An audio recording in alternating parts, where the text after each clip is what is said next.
Salary thieves who play on their computers will be fired. Despite the fact that I am the lone engineer in the company, my superior, Charles, announced my termination. He must have been angry with me for always looking at my computer screen. But I chose to give his wish because I had already been thinking about quitting this firm with such a terrible boss. I get it. I said, I'll gather my belongings and depart from the organization. I packed up my things and headed out, but Charles had no idea that something terrible was going to happen to him. I'm 30 years old, and my name is Kevin. I am the company's only engineer at the moment. I consequently spend a large portion of my day staring at computer displays. Charles, the department manager and my supervisor, however, wasn't happy about it. Stop tinkering with your computer, Kevin, and get tea or coffee for everyone. As usual, his rage flared and he yelled at me, "You're so inconsiderate." I was used to this kind of treatment. I get it. I said, I'll bring some tea or coffee right away. I sighed and forced myself to look away from the screen before making my way to the break room. My coworkers were too preoccupied to notice our conversation. Charles, meantime, grinned and was obviously amused by my lack of protest. I walked out of the office, ignoring him. I was absorbed in my thoughts as I was making tea and coffee in the break room. Despite my enthusiasm for my work, I found it difficult to maintain my motivation due to the lack of recognition. I had previously thought about leaving, but as I was the only engineer in our tiny business, there would be a huge increase in bugs and mayhem if I left. I would immediately quit this company if there were someone to take my position. I stayed out of fear for my coworkers because Charles was the only one aiming for me. I let out a long sigh, frustrated at my own helplessness. The coffee and tea were ready when I looked. I felt a lot of weight on my feet as I carried the tray back to the office. I couldn't bring myself to complain about Charles to the higher-ups, even though I was tired of his snark. Charles, the prestigious senior manager, and I, a mere engineer, were clearly different. Upon first glance, it was clear who would be regarded seriously. I sighed deeply once more, feeling dejected. My life took an unexpected turn one day. It took place on my way home from work the following day. As usual, I went to the convenience store for dinner because I didn't have a partner or a wife to prepare it for me. "Hey, are you Kevin? It's been a while." As I was exiting the store, I heard a voice I recognized. Mark, a high school classmate I was close to, was standing there when I turned around. "Mark, it has been a long time. Wow. How are you?" Astonished, I said. "Yes, it has. You appear to be doing well as well. I never imagined that I would see you here." Mark approached me, clearly happy about our unexpected reunion. It had been years since we last saw each other, and I was just as delighted. If I remembered correctly, Mark had transferred to a branch office in another state about 5 years ago. I'm the one who's surprised. "Didn't you transfer to a branch office out of state?" I asked. "I did, but I just got transferred back to the headquarters recently. What about you? Still at the same job?" "Yeah, I've been working as an engineer there all this time," I said. As I spoke, the thought of Charles crossed my mind, and I instinctively averted my gaze. I wasn't sure what Mark made of my reaction, but he quickly changed the subject. "Hey, how about we catch up properly over dinner tomorrow evening? It's been ages since we've had a drink together." He mimed holding a beer mug, flashing me a big grin. It was impossible to say no. "Of course," I replied eagerly. Our offices were next to each other, so we agreed to meet after work in front of the buildings. "You better show up. I'll be waiting," Mark said, securing the appointment. He waved at me before leaving. His sociable personality, unchanged since high school, still shone brightly.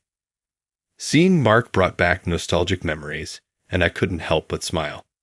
Waving back, I also set off on my way home. "Hey Kevin, what do you mean by leaving on time without doing any overtime?" The next evening, just as I was wrapping up work, Charles called out to me with a scowl. I turned around to see him glaring daggers at me. It was clear he wasn't happy that I was leaving on time. Normally, he would complain about how useless I was and tell me to leave early, so why was he stopping me today? Maybe it was because I kept glancing at the clock. It's too late to regret that now, I thought. I finished all my tasks for the day, I said. Then help me or someone else with their work. Don't think you can leave on time just because you've been lazing around on your computer all day, he snapped. Sensing he was about to force overtime on me, I mustered up my courage. I actually have plans tonight, so I'll be leaving now, I said firmly. What? Hey, wait a minute. Ignoring Charles's protests, I dashed out of the office. I had made sure to finish all my tasks to avoid any chance of being tied down by overtime, especially because of my plans with Mark. Even so, having to work overtime felt utterly unfair. I couldn't help but feel exasperated by Charles, who relentlessly piled on work without a second thought. When I stepped outside the company and looked back, there was no sign of Charles following me. I'd deal with the fallout tomorrow if I had to. For now, it couldn't be helped. Kevin, you made it. I'm so glad. Mark greeted me enthusiastically when we finally met up. We decided to head to a nearby pub for dinner. I couldn't remember the last time I'd gone to a pub with anyone, let alone enjoyed the company of a friend. So, let me cut to the chase. Did something happen at work? After about an hour of chatting and eating, Mark suddenly asked the question out of the blue. Mark continued, cutting in further as I stared at him in wide-eyed surprise. You seemed fine, but when you showed up earlier, you were out of breath, like you'd been running. That's not like you, so I figured something might have happened. The concern in his eyes made my chest ache. I hadn't said anything, yet he'd noticed something was off. I felt guilty for worrying him. It's nothing major, really, I replied. After hesitating for a moment and lowering my gaze, I decided to confide in Mark. I told him about my strained relationship with my boss, Charles, and how I didn't feel fulfilled in my current job. Mark listened attentively, showing genuine concern. I see. In that case, here's an idea. Why don't you come work at my company? Huh. At your company? After hearing everything, Mark made such a surprising proposal. I was shocked. I never imagined receiving a recruitment offer from our rival company next door. We're short-staffed too, honestly. But with your skills as an engineer, I think you'd be a great addition. I'll talk to my boss about it, so please think it over. At the very least, I'll make sure you're offered better terms than your current situation. Mark added that he wouldn't pressure me for an immediate answer. Our dinner ended after that. We had already exchanged contact information, and he asked me to let him know once I made a decision. Even as I headed home, I was in a daze, knowing I might never encounter another opportunity as good as this. Still, what weighed on my mind was the state of the company I'd leave behind. The workload from endless bugs would fall entirely on me, as no one else in my company was capable of handling them.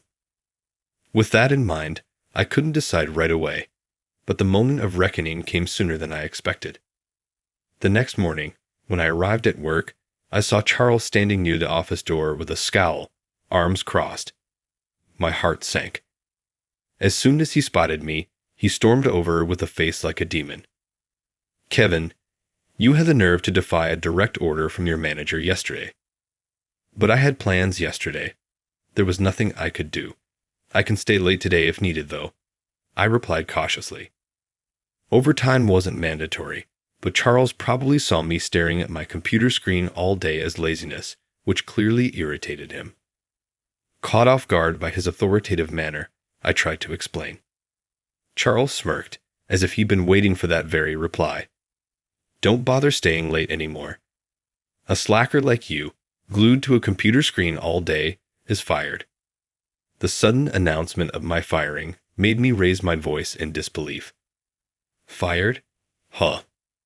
The other staff, arriving at the office, overheard the exchange and turned their attention to us, whispering among themselves. Rather than intervening, they seemed too intimidated by Charles's authority to say a word. No one stood up for me or tried to stop him. Was this justifiable? Had I been dismissed for simply working at my desk all day? I couldn't help but think so, though it was just my interpretation. Finally, I decided not to argue with him. After all, I was planning to quit anyway. Understood. I'll pack my things and leave, I said. Good. That'll be a big help. Honestly, it was so frustrating having someone like you around, just staring at a computer screen all day. Charles replied mockingly, adding insult to injury with a laugh. I bowed my head and returned to my desk to gather my things. Whatever happened after this, it was no longer my problem. Charles, satisfied with himself, watched me pack with a smirk and tact. I was sure that after I left, he would report to the president, Mr. Underwood, with various excuses about my resignation. After finishing, I walked out of the office without a word. I glanced back briefly after leaving the building, but as expected, no one followed me. If anything, it felt like a weight had been lifted from my shoulders. As I walked away without hesitation, my eyes drifted toward the rival company next door, and I froze. In my confrontation with Charles, I had completely forgotten about Mark's offer. I pulled out my phone from my suit pocket and opened Mark's contact info. He had said I could call any time, but would now be okay. After a moment's hesitation, I made up my mind and dialed Mark's number. Meanwhile, Charles was visiting the president's office to report my dismissal. "What is it? Let's hear it," Mr. Underwood asked. Well, Kevin, who was part of my team, submitted his resignation today. I've come to deliver his resignation letter on his behalf, Charles said confidently, handing over the letter. However, the letter wasn't written by me. It was a forgery Charles had penned himself. While he could declare my dismissal all he wanted, Charles lacked the authority to officially terminate me. So he decided to exploit my absence, framing the situation as if I had voluntarily resigned. Charles was confident that the disappearance of a single employee wouldn't be enough to change Mr. Underwood's mind. Kevin resigned? That's absurd. Surely you tried to stop him, didn't you, Charles?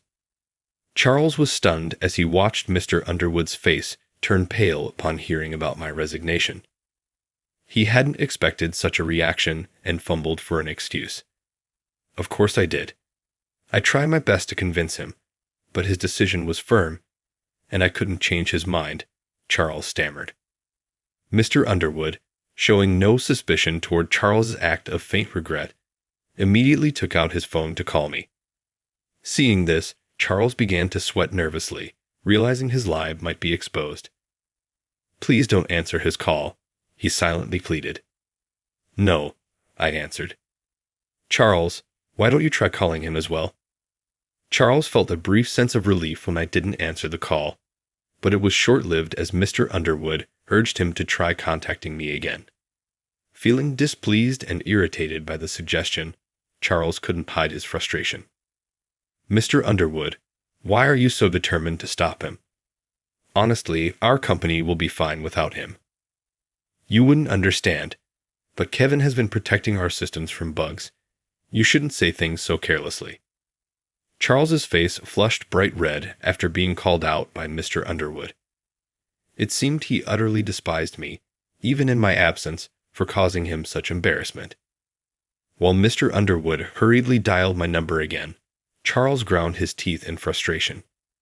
He appeared humiliated, realizing that I was more valued than him despite his position as a senior manager. "Mr. Underwood, there's an emergency. Please come quickly."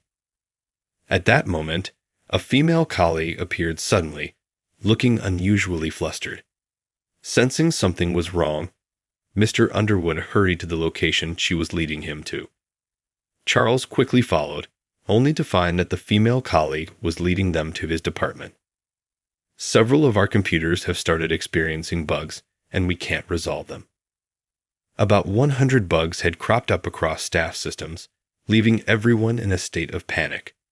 Some staff couldn't send critical data to clients, while others found their systems completely frozen. "We can't get anything done like this, Mr. Underwood. If we don't send this data by the end of the day, we'll be in serious trouble." Staff turned to Mr. Underwood, one after another, desperate for help. Seeing the chaos, Mr. Underwood could only hold his head in his hands. Charles, witnessing the disaster he had caused, finally realized the gravity of his actions. His face turned as pale as a sheet. What? How did it come to this? As Mr. Underwood buried his head in frustration, Charles frantically tried calling me again, but I still didn't answer. By then, I was already in contact with Mark at the rival company and had no intention of returning the call. Charles began to grow suspicious, realizing I might be ignoring him on purpose. His frustration boiled over. "He's deliberately ignoring my calls." A colleague, watching Charles yell into his phone, couldn't help but speak up. "Well, of course. You told him he was fired earlier, didn't you?" "What did you just say?" Mr. Underwood whipped around to face the employee, his expression filled with disbelief. Charles, panicking, shook his head vigorously. "No, I don't remember saying that." "Don't bother lying, Charles. I wasn't the only one who saw it. Everyone here heard your conversation with Kevin." Hearing those words, Charles glanced around the department and noticed the harsh stares from the employees. It seemed they realized that the series of bugs appearing after I left the company were likely due to their decision to drive me out. Things were getting worse for Charles, and his panic was palpable. Mr. Underwood confronted him. "What's the meaning of this, Charles? You just told me earlier that Kevin voluntarily submitted his resignation, didn't you?" "There's a deeper reason for that," Charles stammered, making excuses. Mr. Underwood finally lost his temper. "How dare you act without my authorization? Go and bring Kevin back immediately." "Ah, yes, sir." Under the scathing reprimand, Charles bolted out of the office. When his calls went unanswered, he decided to head to my house to persuade me in person. But I was one step ahead of him. "That Charles is banging on your door right about now," said Mark, who had just joined me after receiving my call earlier. We were at Mark's house. After being fired by Charles, I had contacted Mark, who was off work, and he had invited me over. Honestly, just imagining that is pretty funny. I couldn't help but laugh at his comment because it probably wasn't far from the truth. Judging by the incessant calls from both Mr. Underwood and Charles on my phone, it was easy to imagine the scene. I explained the situation to Mark, and he allowed me to stay at his place tonight. This was to ensure that neither Mr. Underwood nor Charles would find out where I was. "My boss was thrilled to hear about you. He's arranged for an interview tomorrow." "Really? That's incredible. I can't thank you enough for all you've done." Having decided to accept Mark's previous recruitment offer, I had asked to interview with his company. Mark, understanding the circumstances, immediately contacted his boss, who quickly approved the plan. "I didn't think they'd make a decision so quickly, but we're all overjoyed to have you join us. Stay here as long as you like, not just tonight." "Thanks, Mark. I mean it. You've done so much for me." We laughed together as we said that. The moment felt just like our high school days, unchanged by time. I couldn't help but feel, from the bottom of my heart, that friends are truly invaluable. Apparently, Mark's company already had 2 engineers like me. With me as the third, it would ease the workload and allow everyone to take more breaks. No wonder they wanted to finalize my hire quickly. For me, the thought of having colleagues who understood my work was a huge relief. I had always been the only engineer, with no one to share the load or understand my challenges. To top it off, I didn't want to be told again that I'm a salary thief playing on a computer. After the interview, I was officially hired by the rival company and began working alongside the other engineers. The new job was nothing like my previous one. My skills were respected, my salary was higher, and I was finally satisfied. Although Mark was in a different department, My days were far more fulfilling. I doubted Charles or anyone from my old company could imagine I was now working right next door. Rumors reached me that their systems were plagued with bugs, rendering the computers unusable. They couldn't recover. Their data was lost, deadlines were missed, and they suffered contract cancellations one after another. Eventually, the staff began submitting mass resignations. As for Charles, he apparently showed up at my house, but since I wasn't home, he couldn't find me. Frustrated, he returned to the office, where he faced even more scolding from Mr. Underwood. Later, it was revealed that Charles had forged my resignation letter, leading to his immediate dismissal. He probably never imagined he'd be the one getting fired. Stripped of his pride, Charles left the company in disgrace. Being the only failure in a family of elites, Charles faced relentless criticism from his relatives and was ultimately disowned. Shunned by the industry, he scraped by with part-time jobs, trying to survive. Meanwhile, the company itself couldn't recover. Without enough staff or a way to resolve the bugs, it went bankrupt 1 month later. At my new workplace, I was finally finding a renewed sense of purpose in life.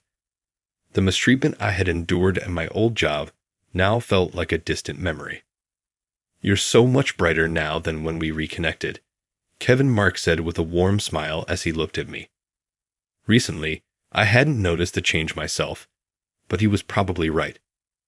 Now, I get to do the work I love every day alongside my colleagues. All of this is thanks to Mark for inviting me to join his company. If I hadn't reconnected with you, Mark, I doubt I'd be where I am today. Thank you again. With gratitude in my heart, I resolved to keep pushing forward in my work. If dedicating myself to my job could be my way of repaying Mark, then I vowed to continue doing so with all my strength.